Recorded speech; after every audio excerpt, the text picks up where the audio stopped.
ஓம் ஸ்ரீ மகாகணபதியே நமக. என்னுடைய தாய், தந்தை, குரு மற்றும் தெய்வங்களுக்கு நமஸ்காரம். நாம் இன்றைக்கி ஸ்ரீலலிதாம்பிகா 21st எபிசோடில் இருக்கோம். நம்ம 3rd chapter Srimad Bhagavad Gita 31st 32nd ஸ்லோகம் பார்த்தோம் நம்ம லாஸ்ட்டாக. அதில் ஸ்ரீகிருஷ்ணர் 31st 32nd ஏன் சொல்கிறேன்னா, ஸ்ரீகிருஷ்ணர் அதில் 2 விஷயங்கள், அவருடைய வார்த்தையை கேட்டு நடக்கிறவங்க பற்றியும் கேட்காம இருக்கிறவங்கள பற்றியும் சொல்கிறார். கேட்டு நான் இப்போ சொல்லி கொண்டிருக்கிறது எல்லாத்தையும் குத்தங்குறை கண்டுபிடிக்காமல் ஸ்ரத்தையோடு கேட்டு ஃபாலோ பண்ணினா, ஸ்ரத்தையோடு கேட்கணுங்கிறார். ஃபாலோ பண்ணினா ஆட்டோமேட்டிக்காக எல்லா கர்மாவிலேருந்தும் விடுபட்டு மேன்மையான நிலையை அடையலாம் அப்படிங்கிறார். அவர் நிச்சயமாக அடைவார்கள் அப்படிங்கிறத சொல்கிறார். யாரெல்லாம் இதுக்கு எதிராக என்னை குத்தங்குறை கண்டுபிடிச்சிண்டு என்னை ஏற்று நடந்துக்காமல் இருக்காங்களோ அந்த மூடர்கள், அந்த முட்டாள் முழுமையான ஞானத்தில் அறிவு மயக்கம் அடைஞ்சு, நல்ல ஞானம் இருந்தால் கூட அதில் அறிவு மயக்கத்தோடு இருந்து சீரழிந்து போனவர்கள் அப்படின்னு தெரிஞ்சுக்கோ அப்படிங்கிறார் அர்ஜுனருக்கு. இதெல்லாம் அர்ஜுனருக்கான உபதேசம். ஸோ ஏன் இப்படி சொல்கிறாருங்கிறத இன்னொரு 2 விஷயம் அவர் சொல்கிறார். அதை பார்க்கறச்சு நமக்கு ஓகே, இது கரெக்டு தான் போல இருக்கே அப்படின்னு தான் தோணும்.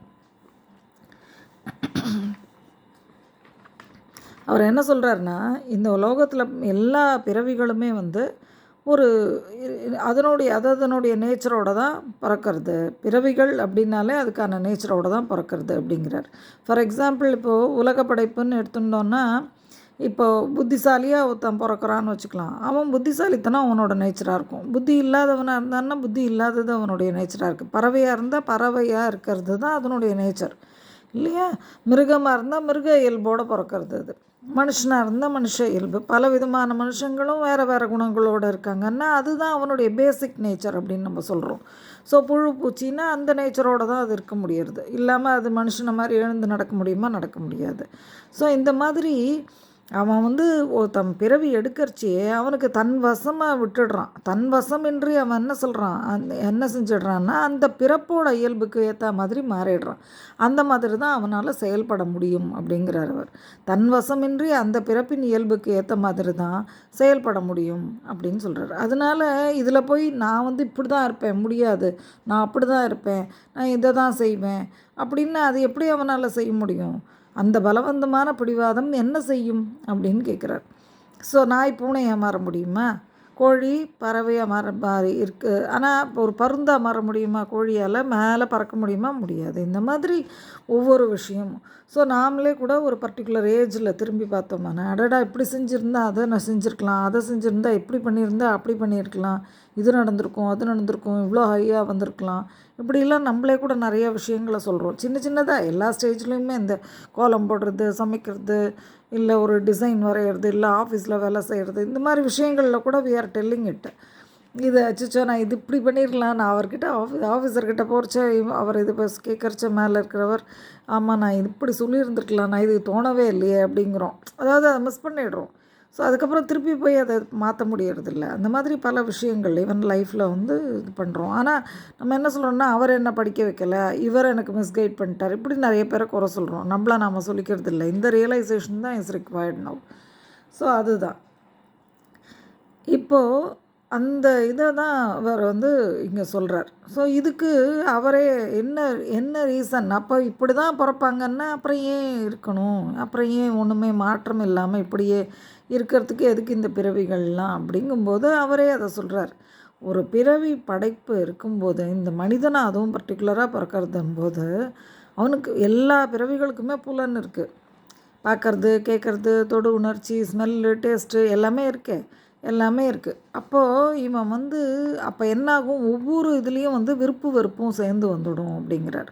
அந்த விருப்பு வெறுப்பு அப்படிங்கிறது எல்லாத்துக்குமே இருக்குது. இப்போ கண்ணால் பார்க்குறோம், அதை பிடிக்கலைங்கிறது நமக்கு தோணுறது. காதால் கேட்குறோம், உடனே இந்த சவுண்ட் என்ன இப்படி கத்த விடுற அப்படிங்கிறோம். இல்லை ரொம்ப நல்லா இருக்குல்ல இந்த பாட்டு அப்படிங்கிறோம். விருப்பு வெறுப்பு. ஒருத்தர் டச் பண்ணும்போது கையெடு அப்படிங்கிறோம். இதுவே ஒரு குழந்தை, நம்மளுக்கு பிடிச்ச குழந்தை டச் பண்ணும்போது பாவம் குழந்தை எவ்வளோ இது பண்ணுறது பாரு, எவ்வளோ அழகாக சிரிக்கிறது பாருங்கிறோம். ஸோ விருப்பு வெறுப்பு.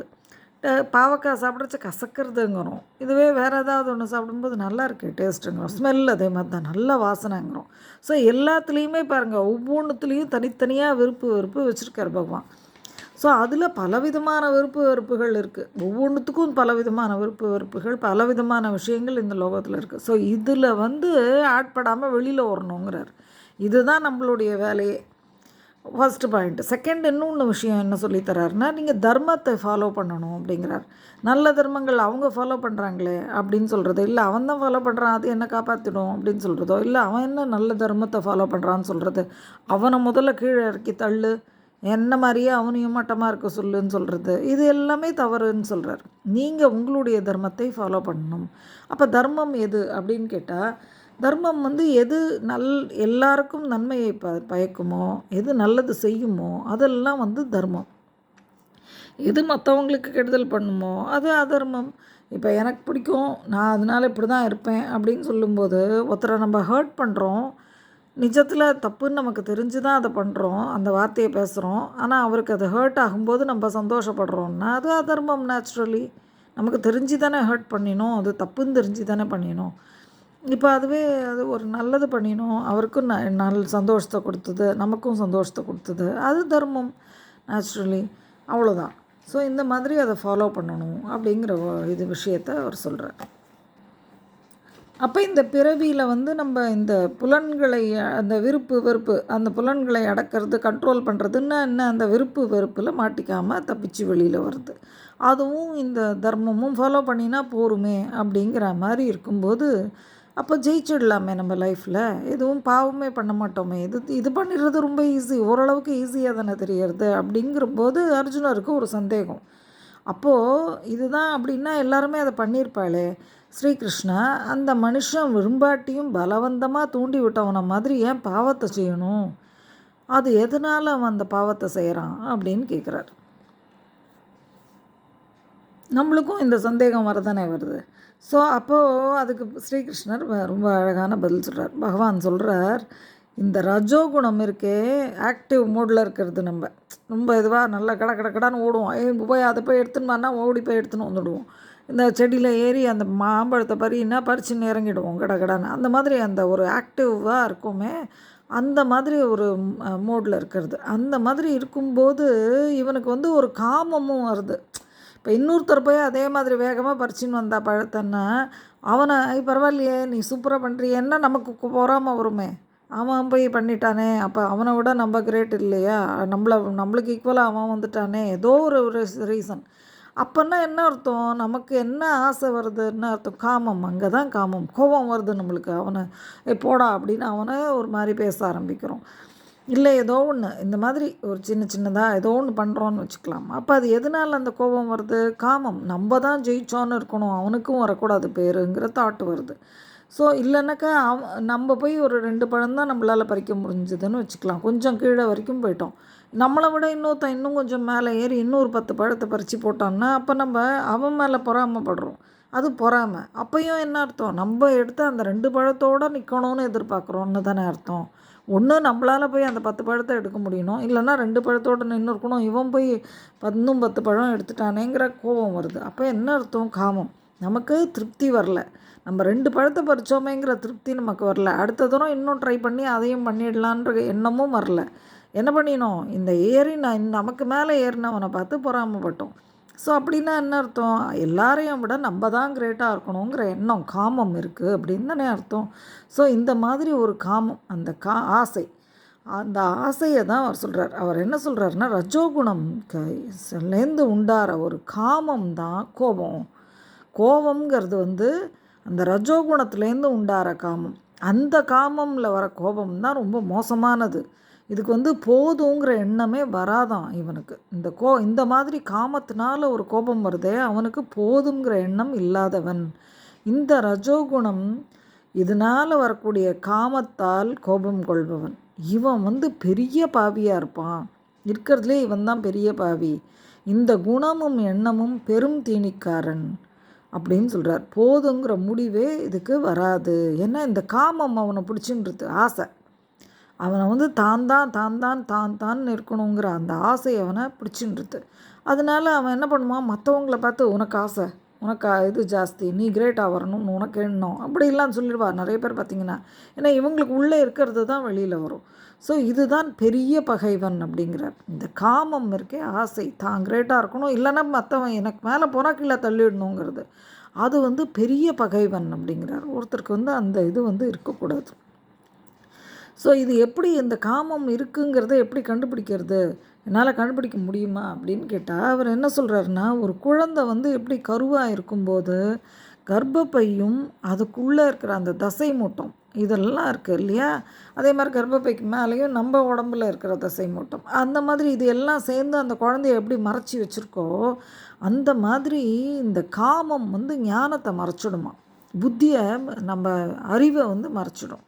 அறிவை மறைச்சதுனால புத்தி வந்து வேலை செய்யாது. அப்போ என்ன ஆகும், நமக்கு அந்த மனசு வந்து இழுத்து பிடிச்சிடும், பிடிச்சி இழுத்துன்னு போயிடும். அந்த ஆசை எப்படி இருக்கோ அதன்படி போயேன், நீ தப்பு பண்ணேன் அப்படின்னு, நீ அதை கொஞ்சம் தான் அனுபவிச்சுட்டு வாயேன், அதுக்கப்புறம் கெட்ட பேர் வாங்கினா வாங்கிக்கலாம், பார்த்துக்கலாமே, கொஞ்சம்தான் பொய் சொல்லேன், கொஞ்சம்தான் திருடிடேன், கொஞ்சம்தான் அவனை ஏமாத்தேன், கொஞ்சம்தான் இவனை கீழே தள்ளி விடேன், இப்படி ஒவ்வொன்றா அது என்ன பண்ணுறது, இந்த ஞானத்தை மறைச்சு, இது எனக்கு தெரியும், அவனுக்கு இதெல்லாம் தப்புங்கிறது தெரியும், ஆனால் அதையெல்லாம் மறைச்சி விட்டு இது வந்து இது மேலே நிற்கிறது. அதனால அவன் என்ன பண்ணுறான், நல்லவனை எல்லாம் கெட்டவன் திட்டுறது, இது பண்ணுறது, கோவப்படுறது, மட்டம் தட்டுறது, என்னென்ன செய்ய முடியுமோ எல்லா கெடுதல்களையும் செய்ய ஆரம்பிக்கிறான் அப்படிங்கிறது தான் அந்த இதுக்கான அவர் சொல்கிறதோட மீனிங். ஸோ இந்த மாதிரி அந்த குழந்தைய மறைச்சிருக்க மாதிரி ஞானத்தை மறைச்சிடும் அப்படிங்கிறார். இவனுக்கு திருப்திங்கிறது கிடைக்காத நெருப்பாக இருக்குது, நெருப்பு மாதிரி அது அப்படியே திருப்திங்கிறதே இல்லை. அப்படின்னா என்ன, அந்த பரவும் நெருப்பாக இருக்குது, அது திருப்திங்கிறது இல்லை. திருப்தி அப்படிங்கிறது ஒருத்தருக்கு கிடச்சிடுறதுனாலே அவனுக்கு அந்த காமம் குறைஞ்சி போச்சுன்னு அர்த்தம். கண்ணா பின்னான்னு இருக்க வேண்டிய ஆசைகளெல்லாம் இல்லாமல் எது ரைட்டோ அது மட்டும்தான் இருக்குது, தர்மத்தோடு இருக்க ஆரம்பிச்சிட்டான்னு தான் அர்த்தம். ஆனால் அந்த வாழ்க்கையில் அந்த திருப்திங்கிறது அவனுக்கு கிடைக்கவே இல்லை. சில பேர் பார்த்திங்கன்னா நல்ல சம்பாத்தியம் இருக்கும், வீடு இருக்கும், வாசல் இருக்கும், குழந்தைகள் இருக்கும், பேரம்பேத்தியெல்லாம் கூட எடுத்துருப்பார், பெரியவராக இருப்பார். ஆனால் அவளுக்கு வந்து திருப்திங்கிறது இருக்கவே இருக்காது. இன்னுங்கிற ஆசை இருக்கிறதுனால யாராவது ஒருத்தர் ஜெயிப்பானாலே இவாளுக்கு இங்கே பிடிக்காது. அந்த மாதிரி ஒரு ஒரு இந்த லெவலுக்கு ஆகிடுவா. சில ஆஃபீஸில் பார்த்திங்கன்னா அவன் பெரிய மேனேஜராக இருப்பான், கீழே இருக்கிறவன் கொஞ்சம் நல்லா வேலை செய்கிறான் அப்படின்னு சொன்னால் இவனுக்கு என்னமோ பொறாமல் வரும். எதனால், இவனுக்கு நல்லது தானே, அவன் கீழே இருக்கிறவன் நல்லா வேலை செஞ்சால் இவனுக்கு வந்து ஒரு காம்ப்ளெக்ஸ் இருந்துகிட்டே இருக்கிறதுனால இவனால் கீழே இருக்கிறவன் வேலை செய்கிறத கூட பொறுத்துக்க முடியாது. ஸ்மார்ட்டாக இருக்கிறது பிடிக்காது, அதாவது வேலை செஞ்சால் எடுத்துப்பான், ஸ்மார்ட்டாக இருந்தால் பிடிக்காது. ஸோ இந்த மாதிரி பல விஷயங்கள் வரும். இந்த இதெல்லாம் என்னென்னா காமத்தினால் வரக்கூடியது, ஆசைகள். தான்ங்கிற அந்த தானே ஜெயிக்கணுங்கிறது திருப்தி இல்லாதது, இந்த ரெண்டு விஷயமும் இல்லாமல் போகிறது. காமத்தினால தான் திருப்தி இல்லாமல் அப்படிங்கிறது இருக்கும், கோபம் வர்றது, திருப்தி இல்லாமல் இருக்கிறது, இதெல்லாம் வந்து காமம். ஸோ இது எப்படின்னா கெடுதல் செய்கிற பரவுற நெருப்பு மாதிரி பரவிண்டே இருக்குமா. திருப்திங்கிறது ஒரு இது இல்லாமல் நெருப்பு மாதிரி இருக்கிறது தான். ஃபார் எக்ஸாம்பிள் இப்போ நெருப்பு பறவைன்னு இருக்குதுன்னு வச்சுக்கோங்க. இப்போ சாதாரணமாக நெருப்புங்கிறது அடுப்பு எரிக்கிறோம்னு வச்சுக்கோங்க, நல்லா நம்ம சமைக்கிறோம்னு வச்சுக்கோங்க, அந்த நெருப்பு நன்மையை தரும் இல்லையா. அதே மாதிரி ஒரு யாகம் வளர்க்குறோம், நன்மையை தரும். நல்ல நெருப்புகள் எல்லாமே நன்மையை தரும். இதுவே வந்து பரவும் நெருப்பாக இருந்தால் நம்ம என்ன பண்ணி ஆகணும், ஃபயர் இன்ஜின், ஃபயர் எக்ஸ்டிங்விஷர்ஸ், வானத்துலேருந்து ஸ்ப்ரேயர்ஸ் மூலமாக ஏதாவது ஸ்ப்ரே பண்ணுறது, இப்படி என்னென்னமோ செய்யணும் அதை அணைக்கிறதுக்கு. அதே மாதிரி தான் இந்த திருப்திங்கிறத இல்லை அப்படின்னா, கோபம் வருதுன்னா, காமத்தினால வருதுன்னா, அந்த காமத்தை எப்படியாவது அடக்கணும். ஸோ ஞானிகளுக்கு அது பகைவனானது. அதனால் இந்த காமம் உடையவனுக்கு ஞானம் மறைக்கப்பட்டிருக்கும். அதனால் நம்ம வந்து அதுலேருந்து வெளியில் வரதான் ட்ரை பண்ணணும். ஆத்திரக்காரனுக்கு புத்தி மட்டு அப்படிம்பாங்க இல்லையா, அதுதான் இவர் இங்கே சொல்கிறார். ஸோ அவனுக்கு புத்தி வந்து ரொம்ப குறைவாக இருக்கும், ஞானம் வந்து மறைக்கப்பட்டுடும், அவனுக்கு புத்தி இருக்காது அப்படின்னு சொல்கிறார். ஸோ புலன், மனசு, புத்தி, அடுத்த விஷயம் இதை தான் சொல்கிறார். அதை பற்றி அது ஏன் வந்து இந்த காமம் எப்படி வருது, நீ வந்து அதை என்ன பண்ணுறது, அதுலேருந்து எப்படி ஜெயிக்கிறது அப்படின்னா அவர் ஒரு வார்த்தை சொல்கிறார், புலன், மனசு, புத்தி, இதுதான் காமத்தோட இருப்பிடம் அப்படின்னு சொல்கிறார். இந்த புலன், மனசு, புத்தி இது வந்து ஞானத்தை மறைச்சிடும். இது ஞானத்தை மறைச்சி ஜீவாத்மாவை மோகத்துக்கு இழுத்துன்னு போயிடும் அப்படிங்கிறார். ஜீவாத்மான்னா என்ன, நான் ஒரு உயிரினத்துக்கு உள்ளே இருக்கும் ஆத்மா. ஸோ அப்போ அந்த உயிரினத்தோடு கூடிய அந்த ஆத்மாவை இது என்ன பண்ணுறது, நேராக தப்பெல்லாம் செய்ய ஆட்படுத்துறது. ஏன் அப்படியே பண்ணுறதுன்னா ஞானத்தை மறைச்சிடுறது. மறைச்சி இந்த புலன் மனசு புத்தி அது கிரேட்டாக அது ஆதிக்கம் செலுத்துறதுனால இந்த பிரச்சனை வருது. ஸோ அர்ஜுனா, நீ புலனை வசப்படுத்து. அப்போ காமத்தை நான் கண்ட்ரோல் பண்ணியே தீருவேங்கிற ஃபுல் ஃபோர்ஸோட வேகத்தோட நிச்சயமாக ஒழிச்சிடு அப்படின்னு சொல்கிறார். இப்போது இன்னொன்று இதையெல்லாம் சொல்லி முடிச்சிட்டார். இப்போ ஃபுல்லாக கிளியராக நீ ஆத்மாவை தான் ஜெயிக்கணும் அப்படின்னு சொல்லிட்டார். ஏன் ஆத்மாவுக்கு அவ்வளோ இம்பார்ட்டன்ஸ், எதனால் ஆத்மாவுக்கு அவ்வளோ இம்பார்ட்டன்ஸ், ஆத்மா என்ன அப்படி இது அப்படின்னு அவரே சொல்கிறார். அடுத்தது ஆத்மானா எவ்வளோ உயர்ந்ததுன்னா உடலை விட மேன்மையானது புலன்கள். உடல் தான் ஃபஸ்ட்டாக, நம்ம உடம்பு எப்படி இருக்குங்கிறது நம்மளை பற்றி சொல்கிறார் ஃபஸ்ட்டு. இது ரொம்ப முக்கியமான விஷயம். ஸ்கிப் பண்ணாமல் கரெக்டாக கவனிச்சிங்கன்னா உங்களுக்கு புரியும். அதாவது ஃபோக்கஸ்டாக உடலை விட மேன்மையானது புலன்கள். அப்போ புலன்கள்ன்றது அந்த கண்ணு, காது, வாய், மூக்கு இதெல்லாம் செய்யக்கூடிய விஷயங்கள். ஸோ அது இந்த புலன்கள் எப்படின்னா ரொம்ப உயர்ந்ததான், பலம் ஜாஸ்தியாக இருக்கிறதான். உடலை விட பலம் ஜாஸ்தி இருக்கிறது இந்த புலன்களுக்காம். உயர்ந்தவை, பலமுள்ளவை, நுண்ணியவை அப்படிங்கிறார். நுண்ணியவைன்னு ஏன் வருதுன்னா அது டக்குன்னு கண்டுபிடிச்சிட முடியாது. இதனால தான் இந்த ப்ராப்ளம் அப்படிங்கிறத கண்டுபிடிச்சிக்க முடியாது. அந்த மாதிரி பலம் ஜாஸ்தி, உயர்ந்தது. புலன்களை விட மேன்மையானது எது அப்படின்னா மனசு. ஒருத்தனுடைய மனசு இதெல்லாம் விட மேன்மையானது. ஏன்னா இதையெல்லாம் கண்ட்ரோல் பண்ணக்கூடிய சக்தி அந்த மனசுக்கு உண்டு. ஓகேவா? அந்த மனசை விட மேன்மையானது எதுன்னா புத்தி அப்படிங்கிறார். புத்தி மனசையே கண்ட்ரோல் பண்ண முடிகிற அளவுக்கு ஒருத்தர் தன்னுடைய புத்தியை வளர்த்துன்ட்டார் அப்படின்னு சொன்னால், அதனால தான் படின்லாம் கூட நம்ம சொல்கிறோம் எல்லாரையும் இல்லையா? அந்த புத்தியை ஒருத்தர் வளர்த்துட்டாங்கன்னு சொன்னால் மனசை அது கண்ட்ரோல் பண்ண முடியும். அந்த புத்தியை விட மேன்மையானது எதுவோ, அப்போ புத்தி வரைக்கும் எல்லாமே நமக்கு தெரிஞ்ச விஷயந்தான். இந்த ஆத்மாவை பற்றி தான் நமக்கு தெரியாது. அவர் சொல்கிறார், புத்தியை விட மேன்மையானது எதுவோ அதுவே ஆத்மா அப்படிங்கிறார். அதுதான் ஆத்மா, அதுதான் உனக்குள்ளே இருக்கிறது. அதை கண்டுபிடிக்கணுன்னா அப்போ நம்ம என்ன பண்ணணும், புத்தியையும் கண்ட்ரோல் பண்ணுற அளவுக்கு நம்ம வளரணும். புத்தியால் மனசையும், மனசால் புலனையும், புலன்களால் உடலையும், இப்படி எல்லாத்தையும் கண்ட்ரோல் பண்ணுறதுக்கு பதிலாக உடலை விட புலன்கள் மேன்மையானதா, ஓகே அதை கண்ட்ரோல் பண்ணு. அதுக்கு மேலே மனசு மேன்மையானதா, அப்போ அதையும் புத்தியால் கண்ட்ரோல் பண்ணு. இப்படி ஒவ்வொன்றுத்தையும் புத்தியால் மனசை, மனசால் புலன்களை, புலன்களால் உடலைன்னு கண்ட்ரோல் பண்ணினோமானா புத்தி தான் இப்போ ஹையஸ்ட்டாக இருக்கும். புத்தி ஹையஸ்ட்டாக இருக்கும்போது ஆத்மா என்னன்னு நம்ம பார்க்கணுன்னு திரும்பி நம்மளை பார்க்க ஆரம்பிச்சிடுவோம் உள்ள. ஸோ அதுதான் ஆத்மா அப்படின்னு சொல்கிறார். ஸோ அந்த இது அதனால் சொல்லிவிட்டு அவர் அர்ஜுனர்கிட்ட சொல்கிறார், ஓ அர்ஜுனா, நீ புத்தியை விட ஆத்மா மிகவும் மேலானவன், அவன்தான் நுண்ணியவன், அவன்தான் பலமுள்ளவன். முதல்ல அங்கே புலன்கள்னு சொன்னவர் இப்போ சொல்கிறார், அது புலன்களுக்கு உயர்ந்தவை, பலமுள்ளவை, நுண்ணியவை, எதை விட உடலை விட. ஆனால் ஆத்மா புத்தியை விடவும் மேலானவன், நுண்ணியவன், பலமுள்ளவன். அதனால் புத்தியால் மனசை வசப்படுத்தி காமங்கிற ஒரு கெட்ட இதை வெற்றி கொள்ள முடியாத சத்ரு அதை வெற்றி ஜெயிச்சு நீ கொன்னுடு அப்படிங்கிறார். அந்த காமத்தை கொன்னுடு அப்படிங்கிறார். காமங்கிற வெற்றி கொள்ள முடியாத சத்ருவை கொன்னுடு அப்படின்னு சொல்லியிருக்கேன். இதில் இதோட இந்த இது எபிசோட் முடியறது. இந்த எபிசோடில் இப்போ இந்த 5 விஷயம் இந்த இதில் எபிசோடில் நம்ம 5 விஷயம் அவர் அட்வைஸ் பண்ணினதை நம்ம பார்த்துருக்கோம். அவர் என்னென்ன சொல்கிறாருங்கிறது ஒரு தரம் பார்க்கலாம். முதல் விஷயம், புலன்கள் ஒவ்வொன்றுக்கும் விருப்பு வெறுப்பு உணர்ச்சி இருக்கும். அதில் நம்ம மாட்டிக்காமல் தப்பிச்சு வரணும் அப்படிங்கிறார். ரெண்டாவது என்ன சொல்கிறார், தர்மம் எது அதர்மம் எது அப்படிங்கிற கிளாரிட்டியோட தர்மத்தை முடிஞ்ச வரைக்கும் நம்ம ஃபாலோ பண்ணி அதனை டெவலப் பண்ணிகிட்டே போகணுங்கிறார். அங்கே அவர் இன்னொரு விஷயம் என்ன சொல்கிறாருன்னா, இந்த தர்மத்தை ஃபாலோ பண்ணுறதுக்காக நம்ம உயிரையே விட்டாலும் அது மேன்மையே தருங்கிறார். அப்படின்னா என்ன, அடுத்த பிறவிகள் இன்னும் மேன்மையாக இருக்குங்கிறது தான் அதுக்கு அர்த்தம் இல்லையா? அதே மாதிரி இந்த பிறவியிலையும் நம்ம அந்த மாதிரி தர்மத்தினால் உயிர் விட்டோம்னா நிச்சயமாக மனசுக்குள்ளேயாவது எல்லாருமா இவன் நல்லவங்கிறத நிச்சயமாக நினைப்பான். அதுதான். ஸோ நம்ம அப்போ கிரேட்டாக தானே போகிறோம்.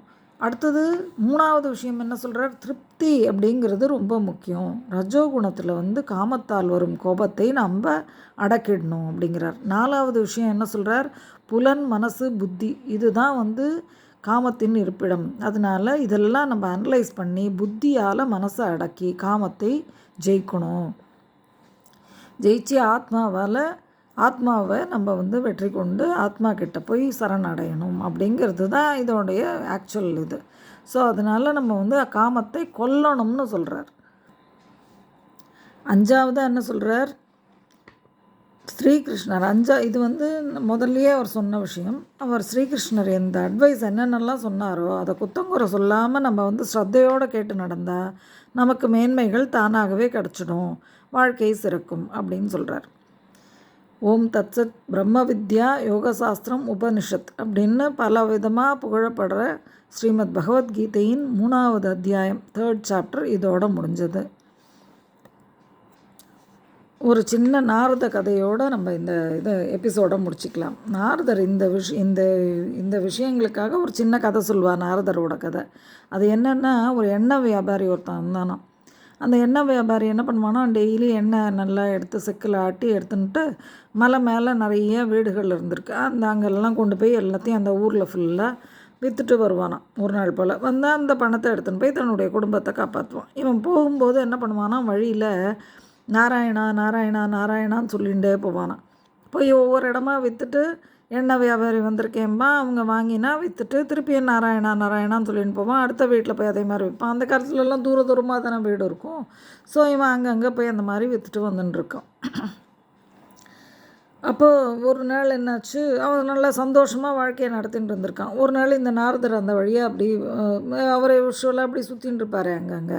அந்த மாதிரி ஒரு தினம் அன்றைக்கி அந்த மாதிரி போயின்னு இருக்கச்சு, அங்கே ஒரு வீட்டில் இந்த எண்ணெய் வியாபாரிக்கிட்ட நீ நாரதரை விட ரொம்ப கிரேட்டு அப்படின்னு சொல்கிறத கேட்குறாரு. என்னடா நாரதர்னு நம்ம சொல்கிறாளேன்னு கிட்ட போய் நின்னா அவர் சொல்கிறார், நீ நாராயணா நாராயணான்னு ஜெபிச்சுட்டே இருக்க, நான் என்ன சாமி இவ்வளோ புகழறீங்க அப்படின்னு அவன் சொல்கிறான். அதுக்கு அவர் ஆமாம்ப்பா, நீ நாராயணா நாராயணான்னு சொல்லிகிட்டே இருக்க, உனக்கு அவ்வளோ புண்ணியம் கிடைக்கும் பாரு, நீ நாரதரை விட கிரேட்டு, நாரதர் சொல்கிறாருன்னு சொல்கிறத விட நீ இதுவாக இருக்க, இவ்வளோ சொல்கிறியே, இந்த வியாபாரத்தையும் பண்ணிட்டு நாராயணா நாராயணான்னு சொல்கிற அப்படின்னு. இவன் சொல்கிறான், எங்கள் அப்பா சொல்லி கொடுத்தாரு சாமி, நீ நாராயணா நாராயணான்னு சொன்னால் ரொம்ப நல்லா இருப்ப, உனக்கு எதுவும் கெடுதல் பண்ணாது, எந்த ஜீவராசியும் வழியில் போகிற வழியிலே வர வழியிலையோ எந்த கெடுதலும் நடக்காது, அது ஏதாவது கஷ்டம் வர மாதிரி இருந்தால் கூட அது விலகி போயிடும், சொல்லிகிட்டே போன்னு சொன்னார். அதுதான் ஏதாவது ஒரு சாமி பேரை சொல்லணும், நாராயணான்னு சொல்லு அப்படின்னார். நான் அதை சொல்ல ஆரம்பித்தேன் அப்படின்னு சொன்னான். இது கேட்ட உடனே நாரதருக்கு கொஞ்சம் பொறாமை வந்தாச்சு. நம்ம தான் இருக்கிறதுலையே பக்தியில் சரி என்னை விட கிரேட்டுன்னு ஒருத்தன் இவனை பார்த்து சொல்கிறானே, என்ன வியாபாரியை போய் மனுஷனை அப்படின்ட்டு. உடனே நாரதர் என்ன பண்ணார், அவருக்கு ஒரு சரி நம்ம எதுக்கும் மகாவிஷ்ணு கிட்ட கேட்போம், இந்த மாதிரி சிறந்த பக்தன் யார் நீங்கள் சொல்லுங்கள், என்னை விட யாராவது மனுஷனை நினைக்கிறீங்களான்னு சொல்லுங்கள் அப்படின்னு போய் கேட்டுருவோம் அப்படின்னு சொல்லிட்டு நேராக ஸ்ரீ மகாவிஷ்ணு கிட்ட போனார். அவர் என்ன பண்ணார், இந்த மாதிரி நீ அவருக்கு தான் தெரியுமே மனசில் இவன் என்ன பண்ணினார் நாரதருங்கிறது தான் தெரியுமே, எதுக்கு கேட்குறாருன்னு. ஸோ அவர் உடனே சொன்னார், எனக்கு அந்த எண்ணெய் வியாபாரி ஒருத்தன் இருக்கான், அந்த மலையில் சுற்றின்னு இருக்கானே, அவன் என்னமோ உன்னை விட பக்தனாக இருக்க மாதிரி தெரியுறது அப்படின்னு சொல்லிட்டார். சொன்ன உடனே இவருக்கு நாரதருக்கு ஒரே என்ன இது இப்படி சொல்லிட்டீங்க நீங்கள் அப்படின்னு சொல்லிட்டு. இருந்தாலும் நாரதருக்கு ஒரு சந்தேகம், ஒரு வேளை இவர் தன்னுடைய இதில் இவர் நாராயணராச்சே கண்டுபிடிச்சிருப்பார் அப்படின்னு யோசித்து கண்டுபிடிச்சிருப்பார், நம்ம ஏன் வந்தோன்னு, அதனால தான் சொல்லிட்டார் போல் இருக்குன்னு. அப்போது உடனே மகாவிஷ்ணுவை அப்படி பார்த்தார்.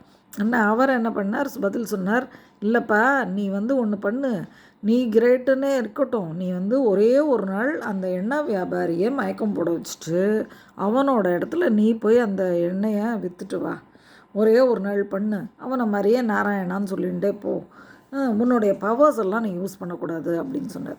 சரின்னு சொல்லிவிட்டு இவன் என்ன பண்ணான், வேறு என்ன பண்ணார், நாரதர் என்ன பண்ணார், ஸ்ரீநாரதர் கிடுகிடுன்ட்டு அந்த எண்ணெய் வியாபாரியை காலங்கத்தால் ஒரு நாள் போயிட்டு அவன் எண்ணெயெல்லாம் வச்சுட்டு இருக்கறச்ச ஒரு இடத்துல மயக்கம் போட வச்சு மறைச்சி வச்சுட்டான். அவனை மறைச்சி வச்சுட்டு இவர் மாட்டுக்கு எண்ணெயை எடுத்துன்னு போக ஆரம்பித்தார்.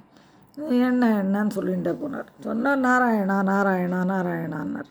சொல்லிகிட்டே போனார். ஸோ போகும்போது எங்கெங்கெல்லாம் கடை வீடெல்லாம் வருதோ அங்கெல்லாம் என்னன்னு சொல்லுவார். திரும்பியும் நாராயணா நாராயணாம்பர் இப்படி சொல்லிகிட்டே போகிறச்சு இவரால் தூக்கவே முடியல அந்த எண்ணத்தை. ரெண்டாவது பவர் யூஸ் பண்ணாததுனால இந்த கால் ப்ரெஸ் பண்ணி நடக்கிறது, கால் அவருக்கு கொஞ்சம் பெயின். இப்படி போயிட்டு இருக்கும்போது சரசரன்னு ஒரே சத்தம், என்னமோ சவுண்ட் கேட்குறது அப்படின்ட்டு இப்படி திரும்பி பார்த்தார். திரும்பி பார்த்தா அந்த எண்ணெய் விழ போகிறதுக்கு அது வேற பிடிச்சிக்கிறார். இந்த பார்த்தா ஒரு பாம்பு, மலைப்பாம்பு. அச்சச்சோ இது மலைப்பாம்பா இருக்கே, நம்ம எப்படி நம்மளை சாப்பிட்டுட்டா என்ன பண்ணுறது அப்படின்னு பயப்படுறார். பயந்துட்டு என்ன பண்ணுறார், பவரை யூஸ் பண்ணக்கூடாதுன்னாரு நாராயணர். சரி நம்ம நடந்து போயிடலாமா, இது கடிக்காது சாப்பிடாது அப்படின்னு நினச்சிட்டு எடுத்து வைக்கும்போது அது திருப்பி கிட்ட வரா மாதிரியே இருக்குது. உடனே இவர் என்ன பண்ணார், அச்சச்சோ இதுக்குள்ளே போயிட்டோம்னா நம்மளுடைய முன்னாடி ஒரு பொண்ணாக பிறக்க வச்சார், அப்போ மாயையில் மாட்டின்ட்டு நம்ம யாருன்னே மறந்து போய் நம்ம ரொம்ப திண்டாடினோம் அந்த பிறவியில். அந்த மாதிரி நாராயணர் மாட்டுக்கு அந்த மாதிரி பண்ணிட போகிறார், வேண்டாம்ப்பான்னு சொல்லிட்டு தன்னோட பவரை யூஸ் பண்ணி அந்த இதை வந்து பாம்பை வந்து இது பண்ணிடுறார், பஸ்மமாக்கிடுறார். அவ்வளோதான் ஆக்கிட்டு திரும்பி நடக்கிறார். ஸோ இப்போ அது ஒரு இதுவாச்சு. திரும்பி நடந்து கொஞ்சம் தூரம் போகும்போது ஒரு கல் தடுக்கிடுறது. கல் தடுக்கின உடனே இவருக்கு வலி தாங்க முடியல, அந்த கல்லை திட்டுறார். இந்த வழியில் இந்த கல் வேறு அப்படின்ட்டு கல்லை திட்டுறார். திட்டிட்டு அந்த கால் வலி தாங்காமல் மூஞ்சி சுருக்கி வச்சுன்ட்டு கிடுகிடுன்னு நடக்க இன்னும் எத்தனை தூரம் போகணுமோ தெரியலையே, என்ன இது வரைக்கும் விற்கவே இல்லையே அப்படின்னு போயின்னு இருக்கார். போனவுடனே முதல்ல ஒரு வீடு வருது, அங்கே போய் கீழே வைக்கிறார் அந்த திண்ணையில். அந்த எண்ணெயை தலையிலேருந்து கொஞ்சம் படி இறக்கி வச்சோம் கொஞ்சம் நேரம் அப்படின்னு சொல்லிட்டு எண்ணம்மான்னு கத்துறார். அந்த லேடி வெளியில் வந்து, இதை பார்ப்பா இதை எதுக்கு கீழே வச்சேன், எனக்கு இன்றைக்கி எண்ணெயே வேண்டாம், இந்த இடத்துல இப்படி எண்ணெயாக்கிட்ட முதல்ல தொடச்சிட்டு போ அப்படின்னு சொல்லிட்டான். உடனே இவர் அது வேறு இந்த துடைக்கிற வேலை வேறு வந்ததுன்னு மனசுக்குள்ளே வருத்தப்பட்டுன்னு அந்த லேடியை திட்டின்ட்டு தொடச்சிட்டு திருப்பி எடுத்து வச்சுன்னு கொஞ்சம் தூரம் போகிறார். போனால் அந்த வீட்டில் என்ன பண்ணுறாங்க, அந்த ஆள் சொல்கிறாரு, நீ வந்து என்ன இன்றைக்கி சிடுன்னு மூஞ்சி வச்சுட்டுருக்க, இந்த மாதிரி இருக்கிறவங்க கிட்ட எண்ணெய் வாங்கக்கூடாது, எண்ணெய் வந்து ஸ்மைலிங்காக இருக்கணும், அப்போ தான் நான் வாங்குவேன், எனக்கு அந்த மாதிரி ஒரு இது வச்சுருக்கேன் நான் அப்படி பிரின்சிபல் அப்படின்ட்டு. உடனே இவர் என்ன பண்ணுறார், சரின்னு போகிறார். போகும்போது அடுத்த வீடுலேருந்து சிரிச்சுண்டே கொடுக்க ஆரம்பிக்கிறார்.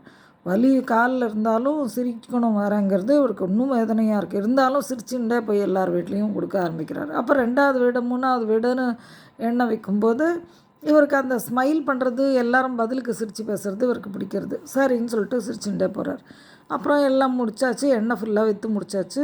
அதுக்கப்புறம் கொஞ்சம் தூரம் போன உடனே ஒரு செடிக்கிட்ட நிழலோடு இருக்குது. அந்த செடியை பார்த்த உடனே இது கீழே உட்காந்துக்கலான்னு உட்காந்த உடனே தான் அப்பாடா அப்படின்னு இருக்குது. அப்போ தான் அவருக்கு தோணுறது, வச்சுச்சோ நம்ம இந்த எண்ணெய் விற்கிற இதில் நமக்கு அந்த கால் வலி தெரியல போல இருக்குது, இப்போ அதுவே வலிக்கிறதேன்னு சொல்லிட்டு அந்த காலெல்லாம் கொஞ்சம் இது பண்ணி விடுறார், கால் சரி பண்ணிக்கிறார். அதுக்கப்புறம் அந்த கல் தடுக்கின இது இருக்குது அதை சரி பண்ணிக்கிறார்.